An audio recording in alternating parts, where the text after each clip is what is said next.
Welcome back to Horrifically Well Read, Bled, and Said.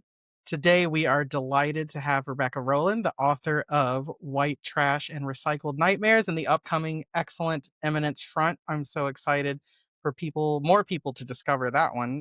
Love that book so much, and welcome to the show. Thank you so much for having me. And I'm excited that y'all get double Rebecca's today. Yeah, Double Rebecca's. you Yeah. know, Double trouble. Love it. Love it. Do you ever get called Becky or Becca or any of the iterations? God, I just don't even get prefer me Rebecca. okay, it sounds started. like you feel the same way that Rebecca does over here. I do. I mean, I do have to say, I was named Rebecca because my father, when he was in the military, one of the officers that he worked with had a daughter named Becky. And he thought, oh, that's such a cute name. It's such a cute name. When I have a daughter, I want to name her Becky. And my mother wanted to name me Rachel, and my father won, I guess. And Love so I was called Becky really up until my 80s. And it's funny because you can tell, Really? yeah, you can sort of tell who my friends are who I've known for, decades because they'll still call me Becky. I was going That to is say so that. funny. It's And the same way for you. I'm like, okay, if they call me this, I knew them during this time. If they call me this, I know during this There's time. very separate Yeah. Becky, Becca, and Rebecca periods. in Yes. our life. Yes. Yep. So you get it. You get it. Yeah. I'm just Adam, Yeah. so it's too short of a name, I guess, to turn into anything else. So, but that's okay. So, That's underwhelming, Adam. what? That surely you had what your nickname in high school was, like Sugar Tits or something. I mean, the very few I people got to mean, call me if that. So, do you want me to? I'll start that rumor if you want. my brother actually. Yeah, your brother was Yeah, Sugar Tits. that's So what were right. you? Yeah, I don't know. It's That's been, always the yeah, joke. Whenever he hears something really terrible and gross, he's like, "That was my nickname in high school." yeah, I love it. Yeah, it's just a great thing. It's a Mm-hmm. great conversation starter, It really is, and So, especially because sometimes people really don't know if you're telling this truth or not. yeah, I can tell those things with a very straight face. I feel like you could do that too. She was But immediately like, "Well, okay, if you want me to call you that." yeah, exactly. So speaking of horror, we've talked a lot on this podcast, and one of our favorite things to do when we talk to someone is kind of find their history with horror. Is it something that, they grew up with, they've always loved, something that they found later in life? We've had a lot of people that kind of grew up with it, fell away and came back. What is your sort of horror story? So, as a child, I was actually raised in a cult. No, I'm kidding. I would love to tell that story and be like, and I was raised in a cult and I escaped. Yeah. And I've We've been actually scarred had ever a couple since. of almost that stories. Well, mine's going to pale in comparison. I mean, Well, we've had a I, couple Mormons is what I'm trying to say. Like So like two. yeah, that's a if couple. It is. yeah, You're right. yeah. I mean, I guess my story is very similar to every other Gen Xer. I mean, Yeah. my father was a huge Stephen King fan. Uh-huh. And growing up in the 70s and 80s, they were all over the bookshelf, and I was a voracious reader. He taught me to read before I even entered school. And so I wanted to read everything, and I really wanted to read what my parents were reading. And Huh. so, Awesome. Stephen King was it. And, Is it because I you knew it guess was going to be cool shit, or you just were like, I want to be like my parents? I think it was my parents, they were my role models. I thought they were, Oh, fantastic. And so it's that my grandfather was a big Robert Frost fan. And so I read a lot of Robert Frost when I was a I mean, you don't kid, get to hear that often. So it's what you're sort of exposed to, I think, when you're a kid. My aunts, two of my maternal aunts were the coolest ever. They would take me to all of the museums and they taught me all of sort of the early mythology, Greek mythology, Egyptian mythology, Oh, you have cool people in and your family. I like it. really super cool people. And they were really into the monsters and the mythology. My aunt Karen was a big Tolkien, had was a big sort of Lord of the Rings, the Hobbit kind of and Damn. so really early on, they were like, oh, and I was the first niece. And so I really Mm. got the benefit of that, and Got a they really were, good education, aka indoctrination, Yeah. aka you grew up in a yeah. house full of learned doctors, Yeah. horror doctors, or, Yeah. So I, good story Literature, yeah. doctors, whatever you want to say. yeah. And I guess so I'm not really lying when I say that I grew up in a cult, but I never really escaped it. And I'm happy for Yeah. that, Yeah, you man, know? look, if that's available to join, please let me know. Yeah, exactly. I'll sign up for that any day for Fuck sure. yeah. And do you feel like I love every time I see a Lord of the Rings meme, like I can't help myself. It's just some of the best stuff. But the other day they were like, it was a picture of like 52 different kinds of potatoes are found in like Ecuador or something. And then it had Samwise Gamgee just like losing his Yeah. shit over the Yeah. potatoes. And I said you had to like click on it to open it. So like I sent it to my one brother that I don't talk to you that much, like that often. Like we're not like we don't chit chat back and forth. But I will send him a Lord of the Rings meme when I see something. And but all it showed at first was Ecuador has 52 different types of potatoes. And he's like, oh wow, I never knew. And I was like, dude, you didn't open it because you would have been laughing if you Yeah. saw, and then he was like, okay, guilty. Yeah. But yeah, love it. I love that. And every exchange student that we have, I'm like, you're going to need to watch this. And they're always like, how many hours? Totally. They Yeah. freak out. But they're like, I think I'd like to watch that. And then Yeah, it always turns exactly. out good. I mean, you get to the end of the first one, You're not going to get a better story. you have no soul if you can't Right. want to see the second two. No, I gotta tell you, one of my earliest memories is when I was in elementary school, and this was after my Aunt Karen had kind of like, and she would read me pieces. I mean, I wasn't reading Tolkien, at the age of 8 or whatever, but she kind of taught me the stories and the mythos behind it. And I had some sort of really like terrible flu or scarlet fever. It was something where I must have been like deathly ill because my Yeah. mother was a nurse. So I would have to literally like Oh, vomit up man. a major organ to stay home from school. And I was home from school for 2 weeks. Woo. And the teacher sent work home and had said something like, oh, I'm, read something and, do something with it, whatever, Rebecca can do. And so I drew my own little picture book of The Hobbit, and Oh, my which I'm God. sure is geeky. But I also remember having such a high fever that That you're I probably writing some was amazing shit. hallucinating. Yeah, Some hallucinating and like amazing telling shit. my mother things that were like, I was like, dipping the spoon in like the tea that she was making and looking at it and telling my mother, like, oh my God, and there's this in the spoon. And my mother's looking at it and she's like, okay, we need to give you more Mhm. Tylenol or whatever it is. So yeah, I think it's all just this great. I was so blessed. I was so blessed to have this kind of mixture of classic mythology and fantasy and horror, growing up. But also Amazing. being in a household that was extremely, my parents were very conservative. They weren't the typical Gen X parents when I was little, kind of like, watch whatever you want and we'll see you when the streetlights come on. It really wasn't until I was a teenager that I got that kind of freedom. And so I really didn't watch horror movies until I was maybe 13, 14, 15 years old. I think my first horror movie, I ended up watching at a sleepover when I think I was 11 or 12, and it just freaked me out, man. Yeah. Um, but it's influenced me ever since, and I'm not sorry. Yeah.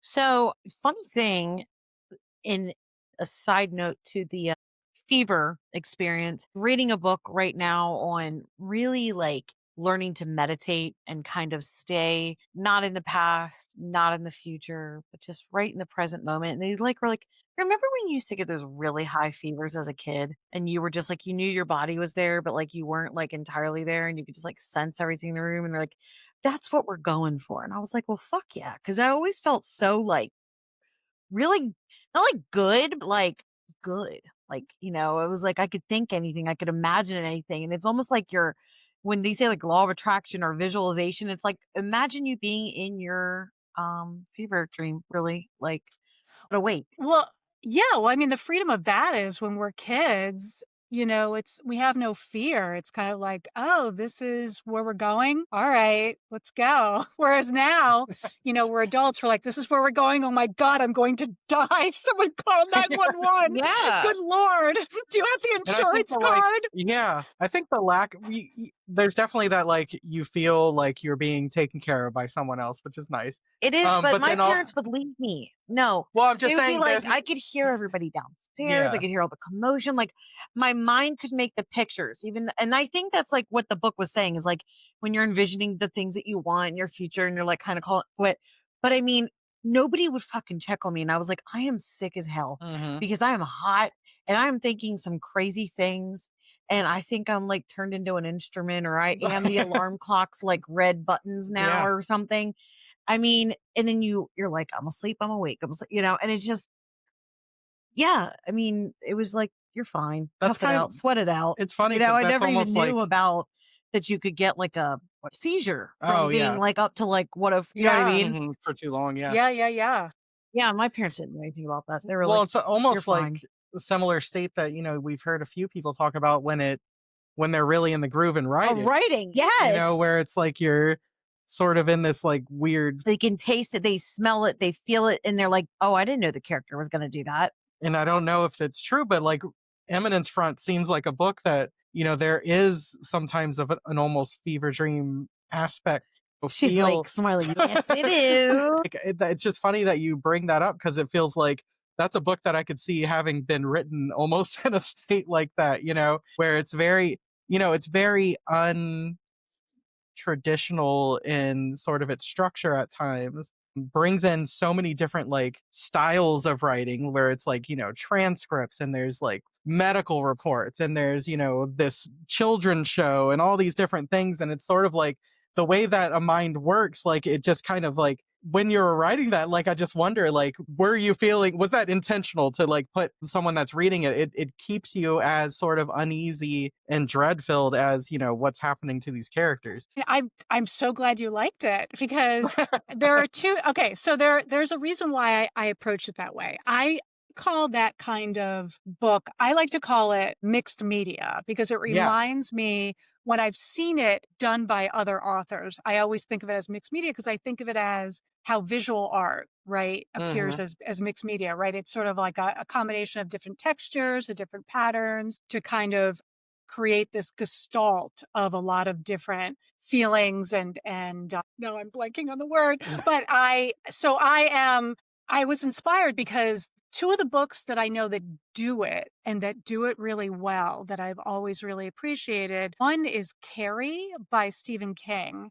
And Mhm. the other one is In the Lake of the Woods by Tim O'Brien. And now the two of them Oh. both do that mixed media, but they do it for Mhm. very different reasons and they have very different effects. So, like Stephen King, from what people have said in various criticisms about, and sort of the mythology behind the development of Carrie, in media, it's that Stephen King wrote Carrie as a straight narrative, but needed to beef it up. And so he added all of these extra pieces to lengthen the book so that it was long enough to sell as a novel. Yeah. Now, Okay. whether or not that's true, if you look at what the pieces do, whether it's the interview with Sue Mhm. Snell Right. from like an excerpt from her memoir, or if it's if Mhm. it's like a court transcript, it enhances the like the whole narrative. It doesn't sort of add to it necessarily. It enhances it. It doesn't take it in a different direction. It's sort of a nice complement. I think it's a nice sort of,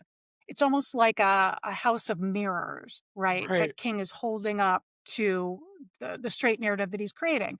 Tim O'Brien in the Lake of the Woods does something very, very different. So in the Lake of the Woods, it's the story of this politician who has lost a major election and he Mhm. goes to his cabin, right, in the woods with his wife. And all of a sudden, the next day, the wife disappears. And so the reader has to figure out, did John, the protagonist, kill her, or did she wander off by herself? And you sort of get a series of news reports because John was a Vietnam vet. You get pieces on what PTSD is. You get interviews with John when he was a child.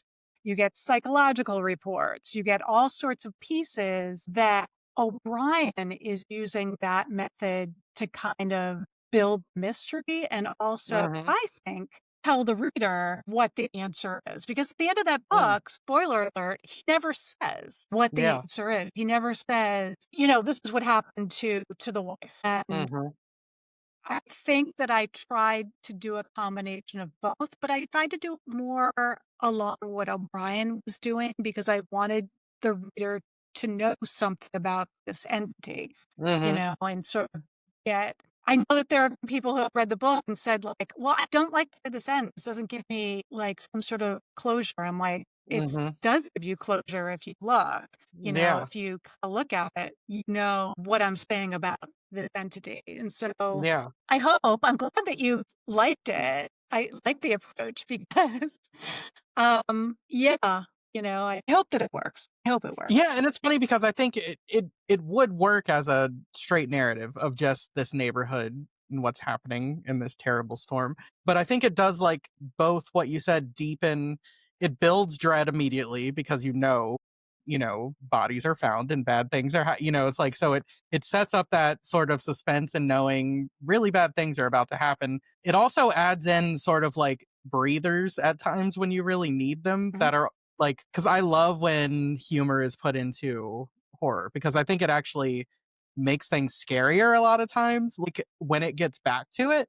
So, like, obviously, you have a friend that comes with you to every event now from here Oh, yeah, that I Mr. think is Muffins. great. Yeah. Yes, exactly. So, some of that, and then, but I think like, it also I think sometimes the scariest thing is almost a clinical detachment. So seeing like the medical reports of the injuries, like to me, there's something very real about it that almost turns into found footage feel like in the book. But then also just seeing what happened to these bodies essentially just laid out there, like is very disturbing. And then when you read it in a, traditional literary sense too, it's like, fuck, so I think it works really well. Yeah, I mean, I little piece of creepy trivia is all of those sort of news reports are based on real events that happened during Oh, snowstorms throughout the 20th century. Wow. So when I'm a huge researcher when I write. I probably spend primarily I'm a short story writer. And so if I'm going to Mhm. write a short story, let's say of 4,000 words, I would say 60% of my time is spent researching, just researching everything about an Really? area, about a topic. Yeah, I'm very type A about that kind of stuff Yeah, I because like that though, because I mean, my yeah, I one want of it to my be first right. reading experiences was with Patricia Cornwell and the thrillers, Yep. and I was like, I didn't realize I had ADHD at that time. I was like, I love the specificity. I love yeah. how I'm never gonna shoot this gun and I'm never gonna work as a coroner, but fuck, I feel like I worked this job Mhm. because it was so realistic The in the ones, details. I yeah. mean, it was insane. Yeah. Yeah. Yeah, and I'm someone who like, I'm a big Dennis Lehane fan who's Oh, also from yes. Massachusetts. And so when he talks about an area of Mhm. Massachusetts, if I don't know it, I will look it up. Yeah. And like Mystic River, I was living in the Medford area, which is the Mystic Valley at the time. Mhm. And so I knew the area. And so I just completely geeked out. I became an instant Dennis Lehane fan. And so Oh when he my kind of moved god. a lot of his Yes. stories to Adam had me like read South that Dennis Boston, Lehane book, The Shutter I love, Island. right? Shutter The movie Island, trashed like it, just fucking they're trashed that just book.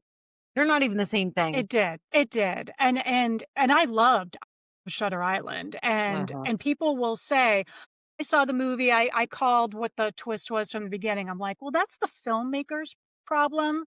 That's not It is because he Lahane's tells problem." you what is happening from the very beginning. And that's like Right. there's a couple of things that happen at the beginning of the movie that I'm like, "Why did he do that?" Like, and it's Martin Scorsese. It's not like, some hack. I'm like, Exactly. "That's weird." Like, it was like a choice to let everyone know what was happening, it almost felt like, and I'm like, "Okay." Yeah, it I wasn't mean, the I same hate to thing, and it's s like, don't yeah. congratulate yourself on Yeah. guessing it because it's not like it was a difficult one, you Yeah. know? I know this I sounds completely mean. agree. No, I completely agree. And I also think, and I'm a huge film buff, but Mhm.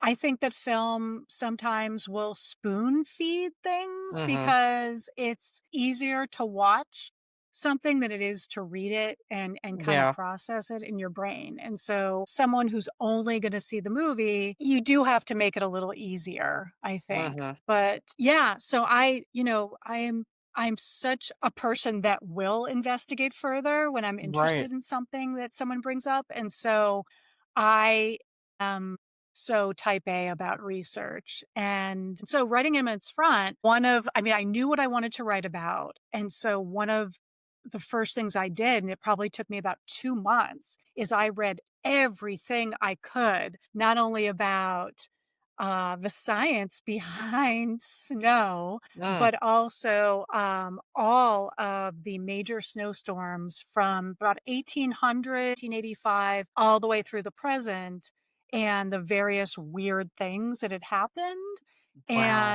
and just everything I could. And then it became a lot of these real events that I end up putting in Eminence Front, and then and add my only. It's not word for word what happened. I Sure. kind of take them and then go in a different I direction. sure hope But not. I place no, yeah, no. And I put them in a different time period, but then I had to Right. research, And all in what's one going on storm. that time period. Right, right, right, right. Like the Colorado one that opens the book, I believe it was an article on how there was a snowstorm that hit Colorado, Wyoming, that whole sort of strip, and had wiped out massive amounts of livestock. And Mm. farmers and ranchers were they just didn't know what to do because they all of these but it was also the 90s. And Mm. so I wanted to use that visual, but I also wanted to have a truck. And even though the cars were there, they weren't Yeah. sort of everywhere. And so I had to move it to the 1940s. But yeah, so yeah, a lot of research. I'm a little kooky about that. A little No, that kooky. makes me laugh because we talked to Jonathan Jans, and when he was talking about Vale, he was like, the amount of research and he's a high school teacher, and so I he was was going to say talking he's to another yeah. teacher. Yeah. Yeah, he was talking to some of the science one in particular science teacher and running everything by her because he Yeah. said there's gonna be that one person that researches everything after they read this book. And I'm like, "Oh, I found her. It's Rebecca Ross." Yeah. Yeah. And they don't So need I got to anyone tell you. out there and fucking it up by being like, that's Yeah. actually not realistic. Yeah. Like, you're a good Right. resource. Guys, Yeah. anybody who's writing a book and you need your shit fact Mhm. checked, Rowland, not me. So Yeah. yeah, the autopsy report that's in Eminence Front, actually I have to credit. So I'm a high school teacher by day, and we have a forensic science course in my No, that's high That's school. awesome. And there are two science teachers that teach it. They're in control of that curriculum. And so I mhm. went to both of them and I said, "Hey, I'm writing this book. I need an autopsy report. Can you help me out?" And both of them gave me, and I mean stacks of autopsies. Everything from I actually had one of them had Nicole Brown Simpson's Oh, autopsy. man. No freaking And way. so they use it in their course, and so I use that, and so the autopsy report is as realistic as absolutely possible because it's based on real autopsies. Yeah. Yeah. That's really cool. And so, obviously the things happen in this book, but was there other things that you researched and saw that were like really strange or statistics or like, patterns that happen during, I'm thinking major snowstorms where people are either without power, or unable to connect with people for long periods of time that you're like, man, this is insane. Cause I know, you touch on it, domestic violence goes up, all these kinds of things where people are pushed because of stress levels, but what other kinds of stuff did you see? Correct. So there's everything from that and then the weird bacteria that will grow in some parts of the world, not in America, but in some parts of the world that actually turns the snow pink. Oh, You really don't want to eat it because it can affect the brain and it can kill you. The pink, oh, But like the the pink blood, snowstorm, the pink the bacteria, like yeah. slime. right. Yeah. Yeah, and Yeah. the snowstorm of 1888 actually in New York City was terrifying to read about. I read probably 5 or 6 different articles about it, and the sheer amount of people that were just going out into the storm and they just died. out Oh, in the storm. And you sort of in New wonder, York like, City. in New York City, but also why? Because here's the interesting thing, which obviously they don't do today, but they opened up hotels and just took anyone, any transients, anyone that was on the street and said, come in, stay here, stay in the lobby, which you wouldn't see today. We have Mhm. major snowstorms up here in the Northeast. No one's doing that. Yeah. We do have warming shelters, but no one is pulling people off the street and giving them hotel rooms. Whereas in the Mhm. the 1800s in New York City, this was happening because it was such an unusual storm. And yet people were still found frozen just in the streets later after the storm had passed. And I thought, why? And that was the other sort of inspiration for sort of what the Mhm. storm does. Like, what is possessing someone to go out and do that? And it's that, and like, I'm really fascinated with creepy history, like, anything where people are doing things that are never explained. They kind of go Mhm. off to their death, and you think, You ever get, why? like, Like, interested why? now, I love that show, The Unexplained, with William Shatner Yeah. on Netflix. That's a good Right, one. Oh my Or god. like, right, what was right, that, right. you were really interested in too, the kid that went out to into the wild, where it's just like he just disappeared, The John he just Krakauer's book, yeah, Into the well, Wild? the guy Yeah, I that love went that book. yeah, the kid, he had, just graduated from college Well, he and was just sick and tired of yeah, but like capitalism, but consumer it's like but he what eventually really killed happened him. to him, no one Mhm. knows, right? Right. Well, Right, Rebecca, can you right. read that off book report? I think they know now. I thought they didn't find him. He's Oh, They okay. found him frozen. Oh, did they? Okay. If I remember it right. I Yeah, read they it don't, in but they the don't know what. early Yeah, 2000s.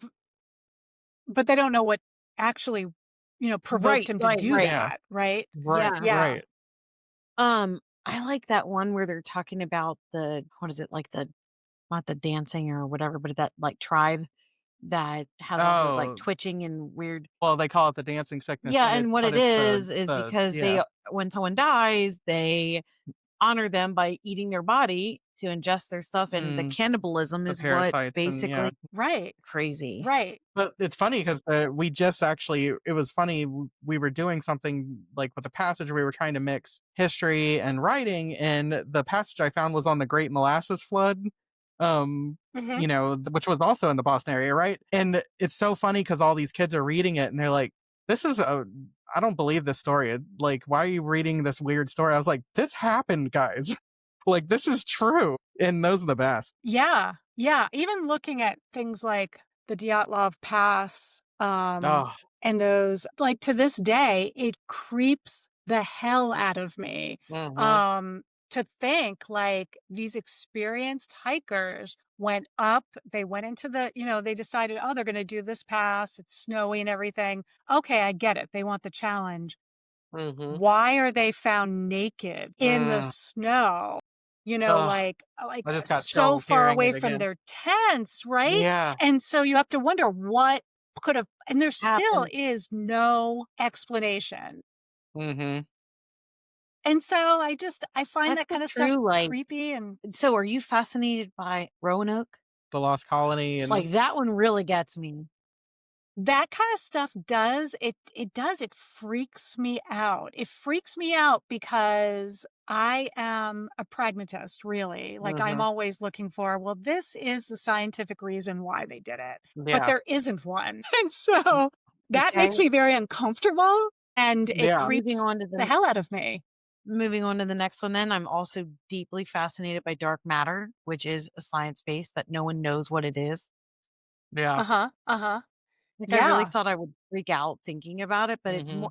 it actually gave me a lot of comfort of like, you know what? I really think there is something or somebody or some entity or, something all around that holds everything together. Made me feel a little less inconsequential. Yeah. It actually does.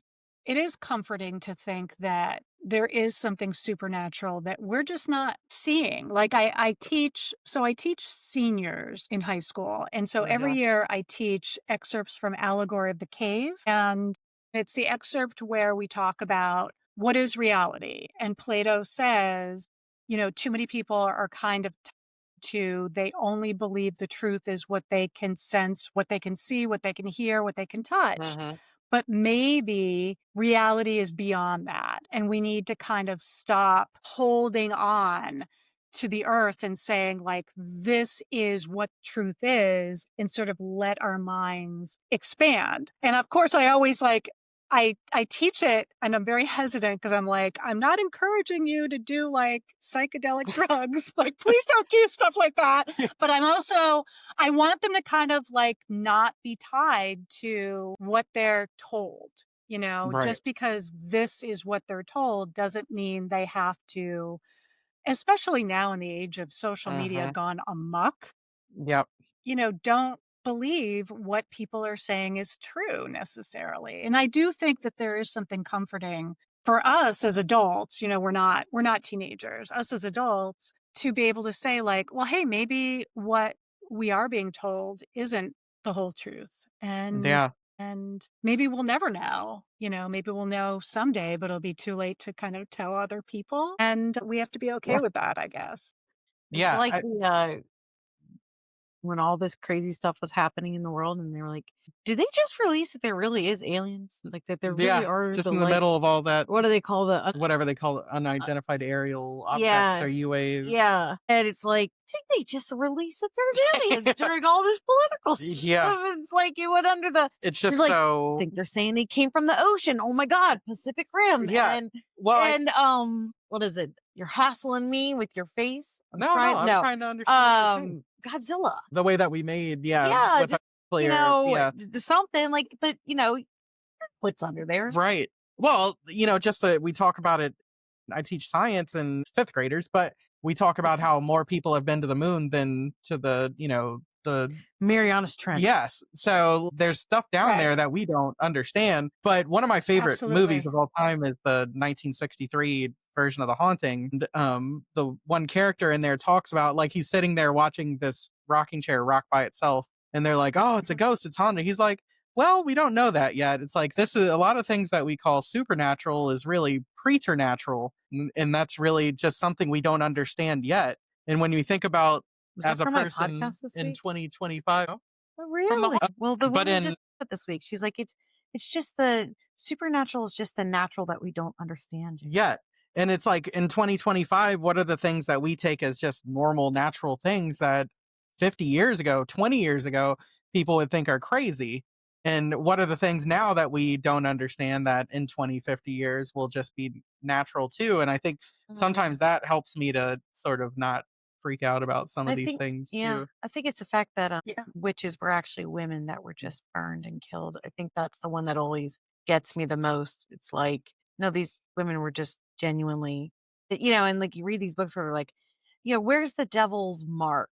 Hmm. Let me look everywhere. You know what? It's under her tongue. Yeah. I mean, they'll just do anything. It's like, yep, you're gonna die. Like Hmm. this is what do they call it? The devil's teeth as to where he comes and like sucks your like. I mean, the level of are you serious right now? And even just I've been recently thinking a lot about like, okay, this podcast is for the unhinged. Okay, so this is what we're. She's a science girl. We went You to got to school. look at her when she says this. So Okay, what do you? it I've always been fascinated by the oldest Kennedy daughter Yeah. being lobotomized. Mm. And I was like, he did it without the mom's consent, didn't know it was happening. It's like men had all these choices and control, but it was like, okay, wait, why were lobotomies popular and why did they want this? And it was like, well, because it created such an extreme change. So if you were genuinely mentally ill, like there wasn't SSRIs or any of those things right now. Mhm. So, you take an ice pick up through the nose or in through the eye and, scramble eggs, do it like a whisk. And, yeah, you probably have a very different personality and what you realize is like it didn't matter if it was effective. It just mattered that the people weren't anyone's problem anymore. They weren't a hassle. And it was just like there was no human nature to Mm-mm. that. And I find that to be some of the most cruelest of, what people can survive and live through right now that the stigmas are even like we were saying before in other podcast episodes, like in the 90s were such stigmas for no one do not get labeled that you have depression, do not get labeled that you don't want that stigma, you don't want that and now it is so please let's regulate your nervous system. Let's Mhm. have therapy everywhere, right? And before it was just like, no, let's just scramble your brain. Let's Mhm. just, It's like in their book, The Mad Wife that I was reading, it's like, "Oh, but she didn't get a lobotomy because you can't see it behind her neck." And it's like, "No, they go in through your eye now." Oh, Yeah. wait. Yeah, I gotta tell you, suspect I was just having a conversation with someone about sort of trends in horror and how trends are often responses to what's going on politically. And if you look at kind of the 90s, you look at post 9/11 and the zombie, um, the sort of the zombies being everywhere. I suspect with the type of misogyny, I mean, Mhm. deep, heavy, thick Mm. misogyny that's going Open. on politically, that we are going to see a huge trend in witchcraft books and horror. And, but I think that is very pro woman. For And sure, and even just, like, I mean, I just read, The Women of Wild Hill, Kristen Miller, and yeah, if you are interested in that, she is touching into that already, and, like, the whole point is, and I don't think it's, like, basically they start exacting revenge towards some of the most, like, billionaires and all, like, and I can't really share anything further, but it's mhm, mhm, interesting how Kristen Miller, like, does not screw around with that at all, and she's the book, The Change, it's hilarious where it's like these men try to push them. I mean, each one of her characters has to deal with some bullshit misogyny where it's like the one is like a full fitness buff. She's going to the bank to open her own gym. It's all her money. It's all her business plan, whatever.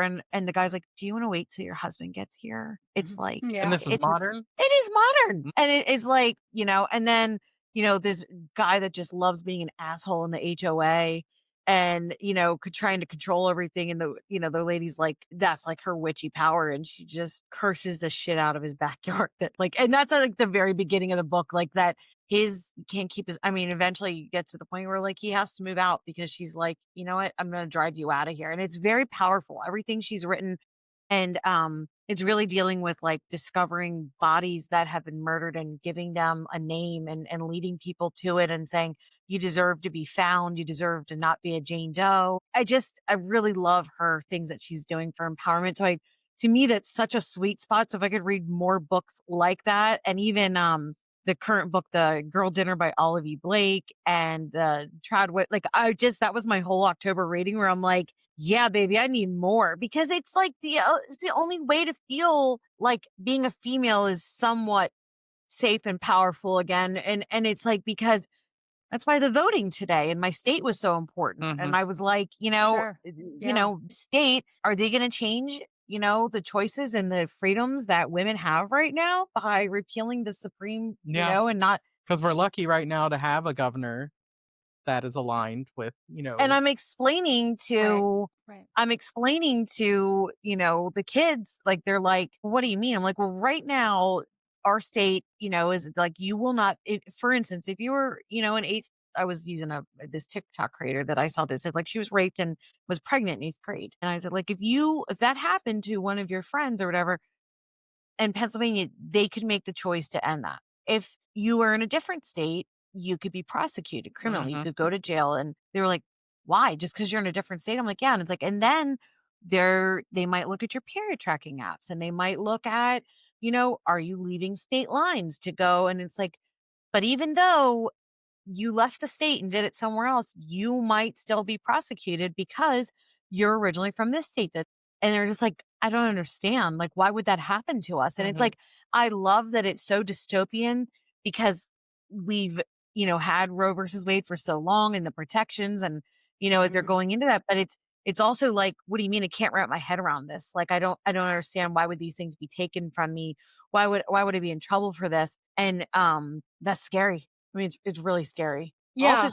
Yeah. No, I absolutely agree. And I think that, I mean, beyond also our being actively politically, but I think that bringing it back to horror, looking at my fellow women in horror, reading them, looking at Gwendolyn Pice, looking at yes, Haley Piper, looking at Laurel Hightower, looking at V. yes. Castro, looking at Rachel Harrison, Mhm. Tanner Reeve Jew. They are writing the kind of horror that it might not be in your face. This is what you should do. It is so subtle and so smart, that it is So making a nailed it. difference. Do you know what I So mean? Like, subtle, they are so smart, and absolutely women write real life horror.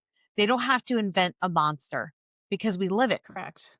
And I Yeah. love that. I also would be interested, like yesterday, there was a bunch of news articles and like stuff coming out about listeria outbreaks and food packaging plants, like not checking meat, metal going in and rancid shrimp that, was like frozen, but Because like, so many people have been fired or let go from all right, of these right. regulation. Right. And so I'm like, Yeah, Yeah. I could see some really nasty food horror coming Mhm. out, for of sure. contamination and things like that. Even, with there was a narrow miss avoided again the other day because The air the air traffic, traffic yeah. controllers. I mean, Oh, it is yeah. real life horror right now. I'm like, okay. Yeah. But to spin off on it, but yeah, I think that's the best part is knowing that that's why we're so shocked by headlines because we've been insulated and now, you think it is like living in a horror timeline where you're like, how do I get out? How do I avoid this slasher? And there's always an answer. There's always some kind of but in reality, what is that? How do you Right. defeat this or how do you get rid of that? What's the spell? And I think it is community and empathy and learning and bonding together. And I'm so pleased to see so many people just sharing about, the SNAP benefits and just saying we want to feed people and we want to care for people. It's like I feel like humanity's coming out again. And I'm just at least it feels like a balm, and an answer. But it's like sometimes it just feels like for the last several months, like it's like I want to dissociate so hard because it's like, when is this Yeah. film over? When does this book end? And yet it isn't. Yeah. I'm embarrassed to say this, but I actually don't watch the news anymore. And No, it no, I was don't my either. I gotta students. take little clips because it was damaging my emotional it was unhealthy for Yeah, me. So I just, no yeah, judgment. yeah. In fact, the Charlie Kirk shooting, I had to hear about from my students. My students were like, Mhm. "Hey, what about that guy that was shot?" And I go, "I don't know what you're talking about." And they're like, "Yeah, that guy was shot." And I'm like, "Okay." Now I had to look it up to actually see because I am so saddened. It's not even the word that I want to use. I am so terrified of what, Mhm. and I understand that that's not a way to deal with it. To not look at the horror doesn't make it go away. However, I do vote. I encourage my students to vote. I teach in an inner city school where 85% of the students are of color. I have a number of students who are immigrant students and children of immigrants. And I never say to them, vote this way, but I do say, please go out and register to vote because Of I course, think that's that right. that's the only way, things are going to be different. And it saddens me. It's funny. One of my closest friends, I'm a huge drag fan. I love drag. And Yeah. so one of my Wonderful. closest friends and I, we watch Drag Race, we watch Dragula Mhm. together, and he You and lives in the Robert Ottone UK. need to sync up and watch some Oh, of drag. course, I do know. Robert Ottone was in one of my anthologies. I wrote a Yeah. drag story. So And yes, we'll all be I hanging out this know. weekend too at Horror Reader Weekend, so Exactly. We'll see him Yeah. there. Yeah. So my friend said to me, so he had watched, I want to say it's Drag Race Canada. They ended up crowning a cisgender female as the winner. And he's like, you never know. Like at some point, one of the drag races may actually, crown, a woman. And I said, oh, not in the United States. They won't even let women become president here. yeah. So, Oh I'm a my little gosh. jaded. I'm Yeah. jaded. Just individual political views aside, I thought that the last election was the biggest slap in the face as a cisgender woman. Mhm. And so it's things, but I also know that the way the pendulum, falls, it's going to fall back. Oh, It never yes. stays on one extreme. And like a friend of mine sent me today this morning, she said, whenever you think all hope is lost, just imagine what the lobsters in the tank on the Titanic felt, you Yeah. know. Oh my So god. That's I great. Hope love is that. never lost I love completely. that. I watched this video the other day of this pig that was like a whole bunch of like pigs on the back of a pickup truck, and it was filled so much that this pig fell out and like had a really violent tumble on the ground. And this driver pulled over and picked up the pig, and it is like the most pampered, sweetest large pig as a pet now. So they rescued it and take and It use it is as pet. like the most Okay. wonderfully like and it was like, here you were on the way to slaughter, and you had this giant, terrible fall, and now because the right person was like, no I mean, it was just so like, okay, maybe sometimes bad things happen, but then, like, at the same time, it leads you back to, like so and she's, like, washing its ears and rubbing its nose, and it's, like, getting massaged, and I'm like, it's wonderful. It was just such a happy ending. But no, I Mhm. mean, I think that's part of it too, is it's like you can't ever count it out. And, another thing I've just been finding interesting too is like we went so hard, so tech that there's like, products now that you buy, like, would you like to have a refrigerator where you can go ahead and make your list and shop and order right from your screen? Yeah, yeah, it sounds great. Okay, how would you like to see ads right in your home now? How would you like to pay a subscription fee in order to run your dishwasher and see how well it actually ran? And it's like this, subscription fatigue and fee fatigue, and it's just like this desire of, I just wanna go back to analog. It's like, "Fuck it, Yeah. I don't want this Mhm. anymore," and I think it's gonna swing for and, it's never gonna be fully, like, changed and different from what it has become, but I imagine there's even gonna be a whole resistance against the AI and how because of the data centers that are being built and Mhm. I know, like, California just signed, like, you can't hire an AI in replacement for an actor or an actress, and so it's just you're right, it's always a pendulum thing, where does it end, where does it go? But, man, when you're in the throes of, "Okay, it's enough slices," it's like that TikTok thing where it just keeps going, it's like, "That's bad. It's gotta stop now." Of course, the pendulum stop it's like, "That's enough slices." It's Mhm. like, "No, let's get it to go back, Right. to what it some level of." But horror, I love that it plays with that, and then you can close the book and, finish the chapter and breathe, take a breath, take a beat. Yeah, I do think among all of the genres that horror is the one that is the strongest agent of social change. If you look at, movies, books, horror, and I think it's because we look at what's wrong, it's Mhm. what is horrific, and we're going to play with that. We're going to use that as the allegory to address and get people's attention and propose, an escape, I Yeah, think. that and I think it does a really clever thing of someone that might be on the other side of thinking, it shows it in a way that it's like, we all agree this is the monster, right? Like, this is the bad thing, and then it's kinda like, do you realize what that monster is? And you might be facilitating that monster in real life, and sort of like, it asks you to reflect on those things and to see, like, when you look at the story and can understand where that's coming from, now take that into reality and look at it, and it's like, where are you actually seeing that, and what can you do about But that, why and that. okay, and I think that's a fair question, and it's like the last deep dive I wanna go on, but, like, why is it that I feel like I could sit with one of my conservative family members that reads, and they'd be like, "That's a horrible person in this book, and that Mhm, is a horrible experience, and what a bad person," but then you put the same scenario, mhm. and they're like, "Is it the political machine? Is that strong? Is it the brainwashing? Is it the, like, I'm uncomfortable to admit it? Is it because it's too in your face because it's real?" Like, I don't know, because I think if you're reading a horror book or a thriller book, you have empathy. Like, you're supposed to put yourself in the shoes for that. And I just don't understand how you can apply it to one and not the other. And like, why is it lost in translation?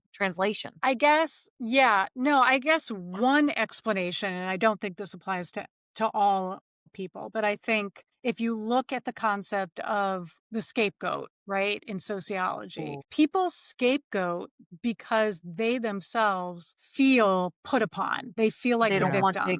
And accountability, right? so, and the one way to kind of feel like you're not being trampled is by taking someone and putting them below you, right? And so Mhm. That's true. You if you always have to have look someone to look at down on. Right. right. And so if you look at even throughout history, there have been, I mean, we even look at, how did World War II happen? Well, Germany was the loser, right? In World Mhm. War One, they felt trampled on and they're like, well, we're going to Mhm. find someone who we're going to blame and we're going to point all of the blame onto these groups. And now we're going to direct that. And now we don't feel so bad being like, Germans Uh-huh. and then it obviously snowballs out of control, Yeah. but I think that that happens on a larger level, it happens on a smaller level, I think it Mhm. happens on an everyday level.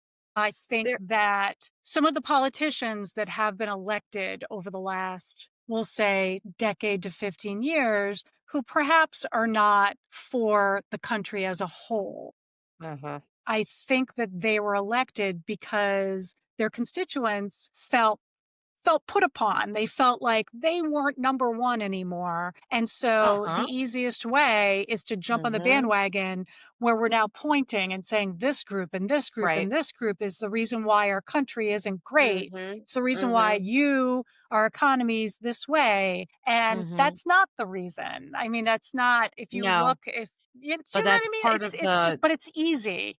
it's It's part of the easy. recipe and it always has been, you're right. And when you look at you there are some really good documentaries out there, and I'm thinking of the one I think it's on Netflix. It's like a six-part series, and it really goes into what you just shared. It's right after World War One has ended and the shame of being a German and what it and how I mean, it's like it's showing Hitler in the and how he's just getting all this and earning these. It's just pretty fascinating of wow, and then this did this and this did this, and it really kind of came about, I don't want to say like obviously it was organically, but it was like it was a storm that just started brewing, and it's like each element, each little thing, but it's like it had enough and it just And was it's like crazy watching how many are being almost exactly repeated. and you but you thought that you were it's like, Yeah. "Oh, well, let's get behind and let's stand this," and it is really fascinating for that. I do wanna ask Rebecca this real quick, and it does tie into what we're saying. The movie Opus,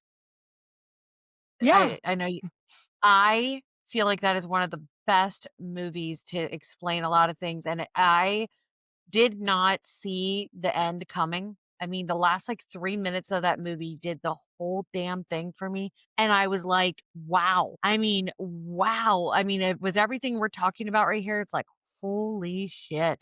I mean, what a Uh, mastermind. yeah. And you just don't Yeah. the whole person who created the things, the acting, like, all of it. Yeah, the whole concept of, a cult personality and a cult Wow. and, yeah, That's and sort of the pervasive fear of yeah. not being able to escape this, Yeah. a mob mentality really is what it Yeah. comes down to. It's not even cult, it's like a And mob it's kinda like, "This is mentality. all for the greater good. What's wrong with you? Like, why Mhm. aren't you And for this?" it's like the initial desperation to be part of it, and then at some point Correct. that switching and saying, "Oh god, now I can't get out of it." Right, which is one of the reasons, I mean, I thought it was a brilliant film. I thought it It was was absolutely absolutely brilliant. brilliant. I really there was some I mean, if that's a horror movie, that's the kinda horror movie I like. That was Mhm. Yeah. sick. There was so many but the tension, all of that kind of stuff, like the part where, like, she's just sitting on the beanbag chair Mhm. watching the show, Mhm. that's disturbing on a level of, "Oh my god." I'm like, "You hated that part?" So good. So much good stuff in there. And it was all like it was authentic. Like, it's not like I mean, it broke the mold in terms of if you want to watch something different. Well, it's interesting too because I think that, when there is like we're in the middle of a cult of personality right now. Yes. But, kind of like that person is not the one actually making the steps and causing, putting the things into motion. It was way before that person. It's going to be way after that person. And that person, Right. frankly, is not smart enough in thinking of anything besides themselves to understand all the things and the mechanisms that are going on around it that are the ones that are really going to change and cause problems, right? Where it's the Right. Supreme Court, where it's like these laws, where there all these kinds of things that are changing. And I love that, all eyes on John Malkovich while all this other stuff Mhm. is going on behind the scenes that is really causing the things to happen. Right. Right. Yeah, it's kind of But like in everyone's Macbeth that desire to just support and affirm and, it's this glitzy, wonderful, like, "Oh my god, and I got chosen and I get to do this," and, it's just like your guards are down. Like, you're just so consumed kinda like by the fame and the opportunity that you get to have there, Or the and being close to power, like, people yes, just want yes, that, I think yeah. that's really it where it comes in. Yes. well, Check I it think out, we're listeners. also yeah. No, I think we're also in a time period, unfortunately, where narcissism is at its all-time high, with social media and pick if it didn't or it doesn't happen. This idea, especially I think with the alpha generation, where everything needs to be recorded. I went to Mhm. see Depeche Mode 2 years ago in concert, and which I loved. It was the same year I saw The Cure toured, I saw them in Well, June, and then I saw Depeche Mode in October of the same year, and I didn't see this so much with The Cure, and I don't know if it was just attracting a different crowd, I don't know. It mhm, seemed like it should be the same crowd, but with Depeche Mode, I looked around and everyone had their phones up mhm, constantly through the entire concert, and all I mhm. could think was, are none of you living in the The moment? Like, moment. are none of you and I am just as guilty, like, I know that, having to keep, a sort of an active social media presence, Mhm, as a writer, there's that pressure, and so when I tour, I'm always kind of conscious, like, I have to record something while I'm there. Right. But I want it to be authentic. But for the most part, I try not to have my phone out mhm, because life is life. Like I don't want to not remember it authentically. Yeah, I and it was want to be funny. able to remember it. Yeah. Right. Right. We went to it was actually a Jon Stewart stand-up comedy show, and they did that thing where, like, you had to lock your phone away. You couldn't record. And it was fantastic, it was Yeah. like there was nothing you could do but be there and listen and enjoy yourself and laugh and all those things, and I think that, like, that would be wonderful, people would complain so much, to do that at concerts like this, because people can't help themselves, and the thing is that it's Mhm. like, you're in a huge stadium, there's, like, 60,000 people there or whatever it is for some of these, it's like 60,000 people are recording this. What are you getting that they're not? Enjoy yourself, Right. especially when you spent $1,000 on a ticket sometimes for some of these Right. things. Yeah, that's Yeah. the only Right. Right. Right. individual experience there is your own. That's such a good way to say that, and I'm like, people are actually going back and watching the 6 minutes they just recorded and, like, Yeah.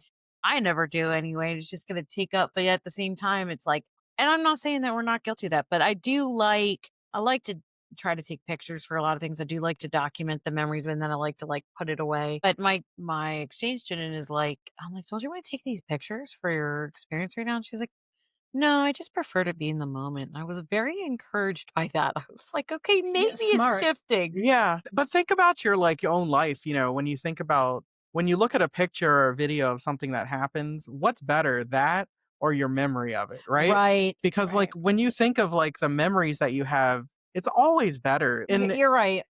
when you think of, like, Depeche Mode, they're singing your favorite song, you go back and listen to it, it might not sound great, you know what I mean? Because it's like, Right. the a Right. live show, it's always gonna be different, but Mhm, when you were there, you're like, "This is the greatest performance of this song I've ever heard in my mhm. life," because that's you getting to hear it and being there, and I think that goes to so many different aspects and parts of, like, life, you know?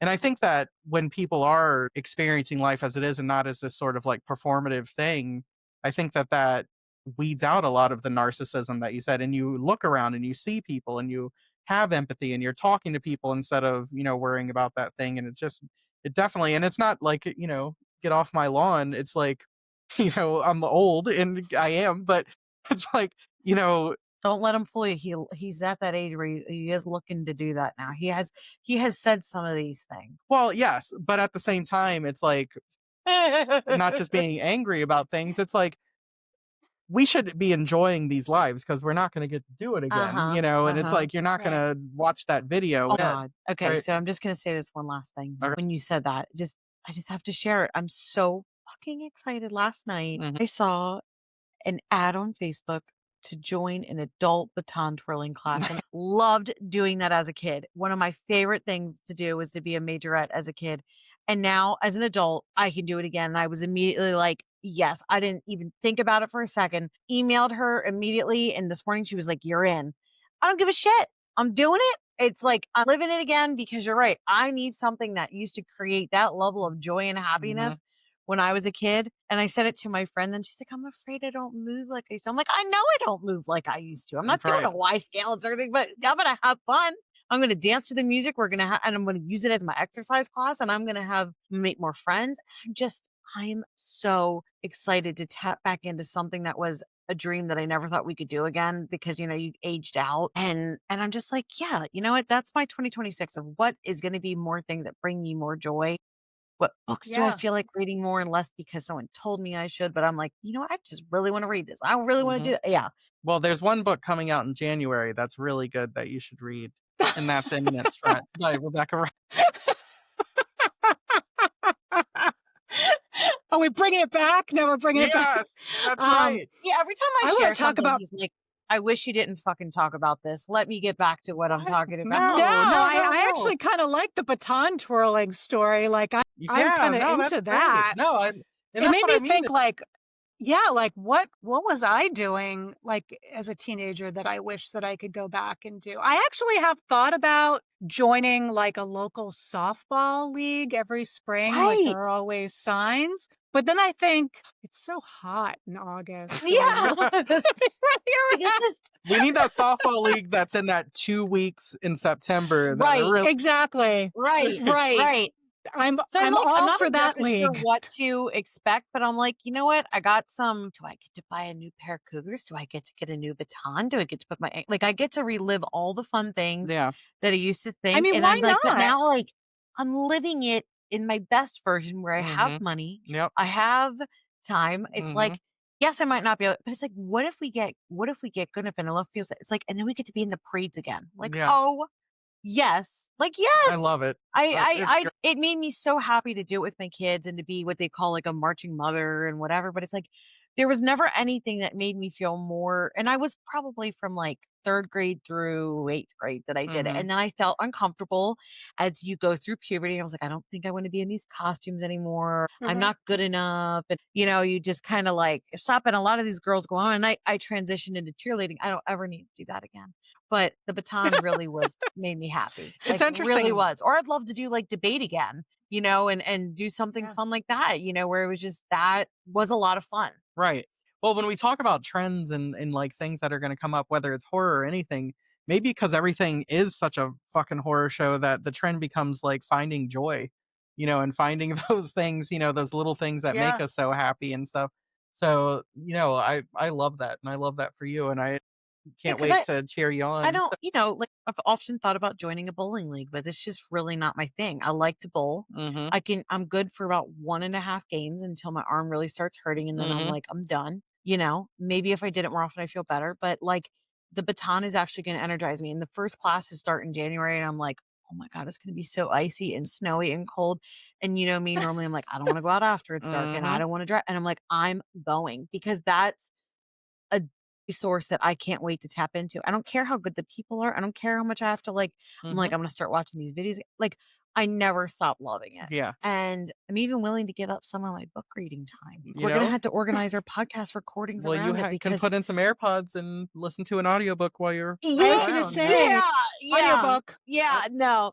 But I tell you what, I'm at that stage and I said to Adam, like, he tries to write like 1,000 words a night. And I had started writing and then I stopped for a little while. And I'm like, maybe we should just start writing again every night. Like, I'll join you. We'll each sit on our laptop. We'll just, we'll give an hour and, set the space. And it's Yeah. just like, because I'm like, I need to be very intentional about making more joy because I mean, it's good that both of us aren't watching the news because we need to protect. I mean, like I said, I take in little snapshots and I watch this, Mhm. but I can't sit and do like the pundit shows and that anymore. But it's not enough to just stop the bad. It's like, okay, how do I actively put back in the good? And that has been Yeah. wonderful through books, but now I'm ready to go to the next level. And I've committed to officially learning Italian because Francesca's like, "You're doing this."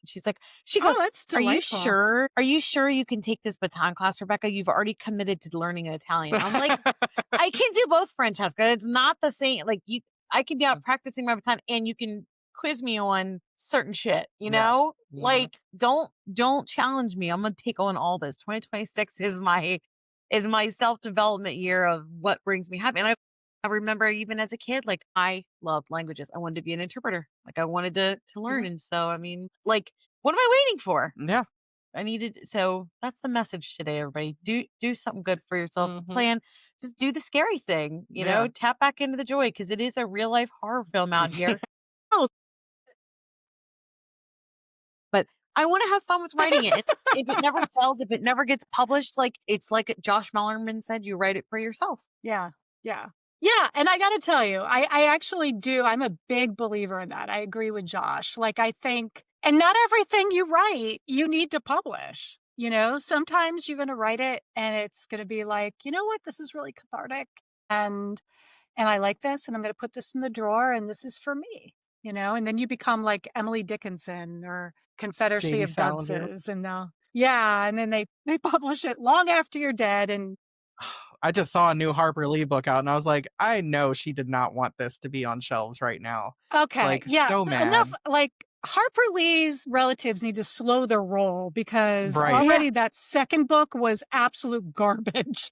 And I Yeah, am a she did not huge, want that. There's a reason she didn't want it to come out. yeah, and I'm someone that actually traveled down to Alabama, went to the To Kill a Mockingbird Museum, just went to Alabama Oh, for that Mm, reason, went to Ridley's Diner, like specifically went amazing. to like the abandoned lot where uh Truman Capote lived, that's now like a soft serve or whatever. And I mean, I was such like I'm a huge Harper Lee fan. And Yeah. man, that second book is trash. You can hear Yeah. her rolling over her in her grave and being like, Jesus Christ, get that off the shelves. Like Yeah. it's terrible, people. So yeah, I don't know what the hell's going on with her terrible relatives trying to Somebody, I squeak mean, every penny. yep, Yeah. exactly. The almighty dollar. So, all right. So, Eminence Front coming out in January. Is the White Trash and Recycled Nightmares Thunderstorms edition sold out? I don't know. I haven't seen It an is update. almost so as of our recording date, it is literally like a handful left. Like I can count on one hand. Yes. So if anyone is listening and they happen to get it before it sells out, because once they're gone, they're gone. And I mean, Thunderstorm just do such a freaking phenomenal job with their Yeah. limited edition. Like the one they did for Clay's book. The Kill Your Darling. Oh my Oh God. my God, The Kill Your Darling. It's like, oh my Hmm. God, it's gorgeous. It's gorgeous. So, I have the one for Laurel's Day of the Door, which is also amazing. right. So, yeah, I encourage if you don't, even if you're like, white trash, who the fuck cares about that book? Like, even if you feel that way, go on Thunderstorm's like site and see what they have left for other titles and they're very few. Like, they usually, most of them Oh sell yeah. out within the first month. So, Hmm. So take a gander for sure. But yeah, please. I mean, Eminence Front will be out in January. I have my third short fiction collection comes out in July. It Mm. is a mixtape themed collection called Oh, that's Unsettled cool. Score. 80s, 90s music, love. themed horror. That is So awesome. look for that. Yeah, look for that. But yeah, Definitely. Eminence And Front. yes, it is. You will not be disappointed. I love this book, and If you haven't realized that this is the type of quality, deeply researched, like hmm shit that you need to do it. Like, yep. if you're not won over by the end of this episode of this hmm is the type of author you're like, Then you're a fucking asshole. I don't know what to that's what tell I'm you. trying So to say. But let's put that Oh, on as your blurb as we promote your episode. You don't read this book, you're a fuck. get those but don't get me pre-orders in. wrong. Like I always want to give people a heads up. Like there are Yeah. people doing really terrible, like there is a lot of drug use, hmm excessive drinking that Extreme, I sudden violence. Sudden violence, some body horror, because that always happens in my Yes. books, and a lot of I distrust like it. of New And a England sock puppet. weather and the sock puppet, which you So guys are where going can to we be at. find you in that Oh, yeah. yeah, in Yeah, I that was going to evil say, you're social going to. media? Where can we find you? You can find. I'm sometimes on Blue Sky, but man, you know what? When I opened up that account, I was like, this is going to go the way of every house plant I have ever owned Mhm. in my life, which means I buy it, I put it in the window, I feel like a good plant owner, and then I forget it's there and it dies a horrible, Oh, horrible death. no! Yep. So, Blue Sky, I try to remember to water I it, but feel that way. I'm always Yeah. like, "Oh, forget yeah, it's that It's like there. exists." spurts, and then I'm like, "Oh, shit, it's been 2 months." Yeah. And it's such a pretty social media, like, it's a nice place Yeah. to go. It's sunny, it's like, you want to you wanna go to Blue Sky. I'm on Blue Yeah. Sky. I'm also on Instagram. That's the place where I remember to post most frequently. I'm Yeah. Rebecca_Rowland_books on Instagram. I'm on Facebook, but I actually don't touch that account. So you can see me there, but it'll be just my ghost kind of creeping around and people Rebecca posting on my Rowland, page. the I ghost love of Rebecca Rowland. It's Yeah. true. You're gonna Yeah. but come Well, see me that's in wonderful. person, Yeah. please. I Yeah. will If be you get a at chance to be graced by a Rebecca Rowland reading, it is fantastic every time. Mm. This was so much fun, such a pleasure. Hopefully, when that next story collection comes out, we can have you back and talk about some of the stuff in there. I Yes. would love that. I would love that. I would love that. Awesome. Thank you guys Okay. so much. Thank Thank you. you. Have a Yep. wonderful Have a good evening. night. Bye-bye.